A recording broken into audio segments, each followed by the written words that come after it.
I discovered this concept of the thin place, which is a Celtic tradition and spiritual teaching of looking at the world as if there are these thin places where the veil between heaven and earth lifts. The presence of God transcends through that space. You feel that connection with God and the divine.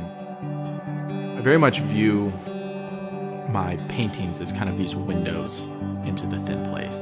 Art inherently has a deep spiritualness to it.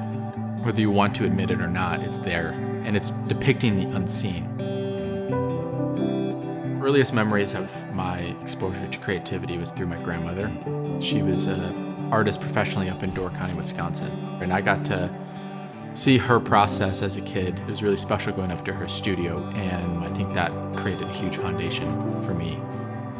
I didn't think I would be an artist for my career. I played sports, I didn't do a ton of art, but college was kind of the pivotal moment. Went to a Bible college studying theology and integrated art and theology into one. And it was there that I kind of started exploring. I did printmaking, some graphic design, and I really loved painting specifically.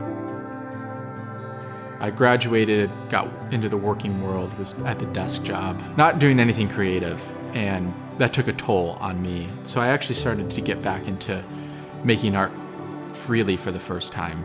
And it was in that freedom where I wasn't making art for a specific class or for a specific reason.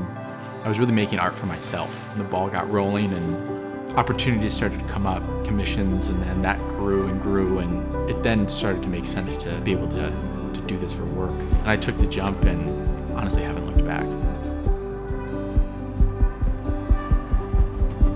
I treat my studio practice like a desk job in the sense that I show up every day, 5 days a week, and put in like a 9 to 5 work day.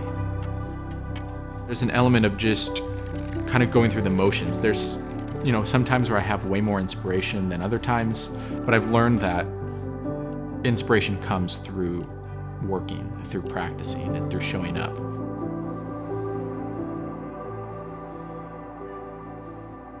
I'm very inspired by nature. I spend a lot of time in nature. I love to fly fish and get outside and walk in the woods. And I often make my paintings as kind of this response to those moments that I have in nature, to those moments of the sun setting or the sun rising, or the way that the wind blows the leaves through the trees. My work kind of leans into the idea that we are in this in-between place. Especially as somebody of faith, there is this true in-between where we're living in the physical and the majority of our life is unseen. And we have thoughts, we have emotions, we have all these things that you can't actually see. And painting becomes this bridge between the thin place. You're actually taking the unseen emotions or inspirations from nature and applying that to a painting and sculpture. Sculpture is this other world of a total freedom to work with these materials that have been aged by time and nature.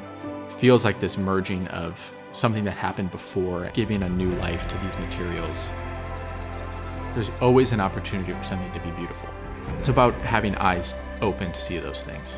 And there's all these different moments where that thin place shows up, where you have that deep connection with the divine. You feel like the mundane of life sort of falls away. We can exist in that space more.